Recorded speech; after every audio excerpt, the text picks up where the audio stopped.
Welcome to Gary's Graveyard Gramblings. Now, you'll notice that in the graveyard today, it is not sunny, blue sky and beautiful anymore. It is cold, wet, damp, rainy and generally vile. But, you know, life isn't pretty sometimes, as you'll find out when I turn the camera round in a few moments. I just want to come over here and say good afternoon, because that's what it is, to the Bride of Dracula there, and then Count Dracula is over the back. It's deceiving, this camera today. Oh, let's quickly say hello to Mr. and Mrs. Owl.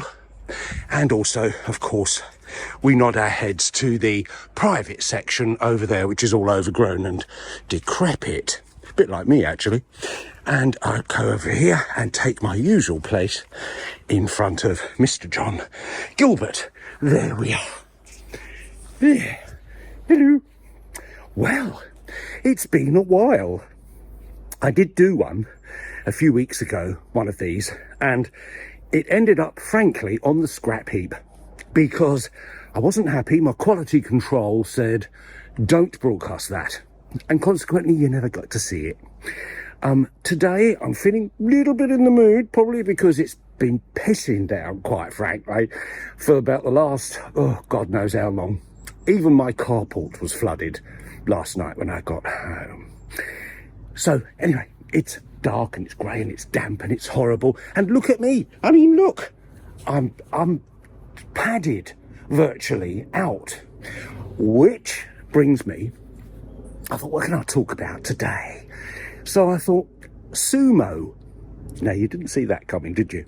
But there I am, you see, ensconced inside Peasmoldia Towers, watching the television of an afternoon because it was peeing down outside, channel flicking, you know, like you do, and I channel flicked past this channel called NKK. I don't know what it stands for, but it was very Japanesey. I quite like Japanese. I like Japanese food. And lo and behold, no, you're never going to believe this.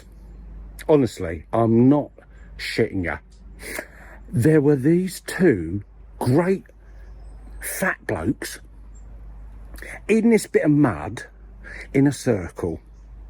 You can see where this is going. So, yeah, two great big, all huge and all butch and great, like, and you see, and they're wearing, I'm sorry, they were wearing virtually nothing except this little pair of like skimpy swimming trunks with like two lots of sticks either side, which they had to keep pushing out the way.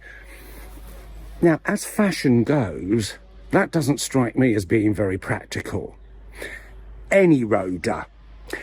So there they are, giving each other evils, and in the middle of these two great huge butch blokes is this what looked like one half of a Japanese drag ping pong team. I don't know where his partner had gone, buggered off, but he was in there wandering around with his bat, see, and whilst these two blokes are giving each other evils, I don't quite know what the drag act's doing there, but you never question these things, do you? You shouldn't, really, because it's culture, isn't it? So they're doing all that, and then they got these two buckets full of like salt or something by the side of them, and they pick up great handfuls of this salt and then chuck it all over the floor. I did wonder whether the bloke in drag was actually a cleaner. But then I thought, well, why would you make the place dirty right in front of the very cleaner that's going to have to clean it all up? It doesn't make sense. So, right, so they're giving each other, and then they ooh, with their fists, you see, on the ground, and then they look at each other. And then they stop, and then just walk away. Do it all over again. Chuck more salt down on the ground. Wander around, give each other evils, put their fists down, get up. The bloke in drag with the bat is walking around them. This goes on for hours. And I'm thinking, what actually is going on here? And then all of a sudden, just when you least expect it, when the two butch blokes put their fists down, all of a sudden they go at each other. My goodness me. It took me by surprise. I had to put my coffee down.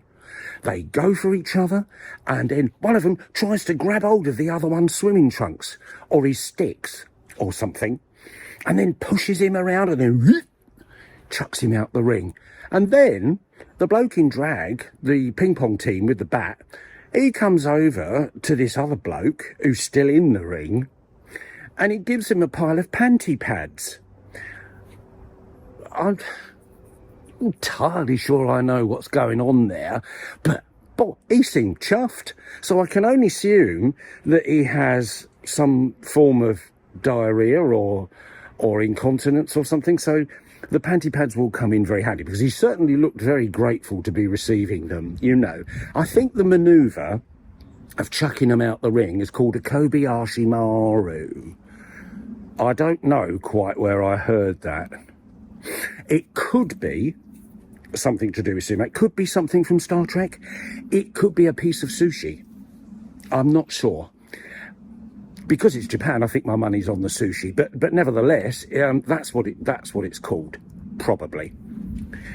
Meanwhile, in Scotland,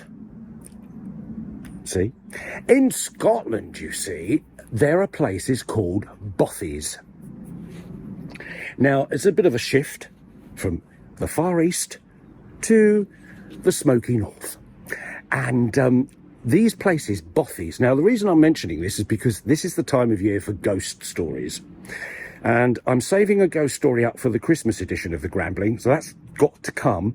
But I shall probably release that to the world on Christmas Eve, because that's what Charles Dickens did. He released his YouTube blog on Christmas Eve, A Christmas Carol with Bob Scratchit, and The Ghost of Christmas something or other. So I'm going to do that on Christmas Eve. But for this one, the bothy, I've just done a new play reading in London, which would have wrung your withers. It was that scary. And it was set in this little stone cottage in the middle of the Highlands. Nobody around, personne.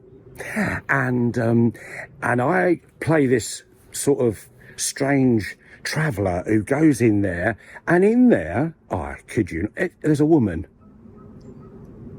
There's this woman in there who's frightened of getting away from her violent boyfriend. It was pretty gritty stuff. I mean, I talked about the sumo wrestlers being all butch. You should have seen me in this play, because I tell you what, I gave it my all. And jolly good it was too. I really hope it ends up in production, because you never know with these things. And if so, casting directors, thank you, Butch. Oh, by the way, I didn't do a Scottish accent because I can't do it. But I was relieved to find that my character was actually English. So I never had to put on a Scottish accent. I can't do it. There are some accents that I simply will not do. Scottish is one of them. I have to think twice about American because, you know, it depends which bit of America you come from. I like Liverpool, can do Liverpool. I like Newcastle, can do Newcastle. Wales, sorry, I sound like a failed Pakistani when I'm doing Welsh. So even though, and this is the truth, that I actually started to learn to speak Welsh at one time. I did. Prif ddinas... Oh, no, anyway. But anyway, I had to give it up because I couldn't find anybody to talk with. And on that cheery note, I think I've really rambled enough. Poor old John Gilbert here is sopping wet, and so am I. So on that note, I will leave you with my traditional goodbye and say, till Christmas Eve, Salutè.